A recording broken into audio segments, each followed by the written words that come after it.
Des matériels de terrassement et de revêtement, des remorques de purification d'eau ainsi que des équipements composés de brouilleurs portatifs, de robots de déminage et de drones sont soigneusement alignés. L'ensemble dessine les contours d'une armée en pleine modernisation. Dans ces décors de puissance, symbole d'un Mali qui renforce son outil de défense, arrive le général d'armée Assimi Goïta, président de la transition et chef suprême des armées. Il passe en revue la troupe dans un moment chargé de symboles et de fierté.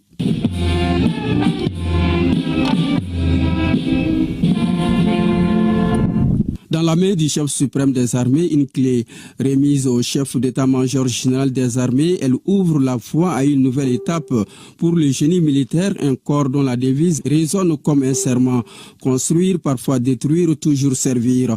À travers cet acte symbolique, le président Goïta réaffirme son engagement constant en faveur du renforcement des capacités opérationnelles des forces armées maliennes. Un engagement réfléchi, structuré et résolument tourné vers l'efficacité. Ces matériels et équipements ont été acquis sous le budget de l'État. Excellence, Monsieur le Président de la Transition, chef de l'État, chef suprême des armées, les équipements que vous remettez aujourd'hui, engins lourds de construction, matériel de sentiers et de routes, stations d'épurement d'eau, équipements de franchissement, de mobilité et de contre-mobilité, ou dispositifs de déminage.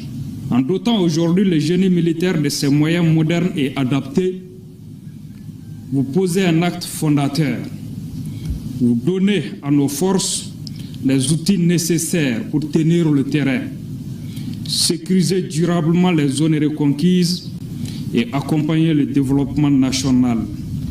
Vous démontrez une fois de plus que la souveraineté ne se proclame pas. Elle se défend. Elle se construit et elle se mérite. Les forces armées maliennes, sous votre commandement, sont prêtes à relever ces défis historiques. Classés avec méthode tels des ouvrages précieux sur les rayonnages d'une bibliothèque, les matériels et équipements de dernière génération s'offrent au regard du président de la transition.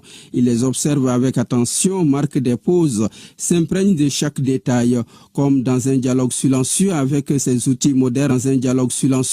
ses outils modernes, destinés à transformer le quotidien opérationnel du génie militaire et au-delà celui des femmes dans leur ensemble. Nous devons vaincre militairement les groupes armés terroristes par la force légitime, la détermination et la supériorité opérationnelle.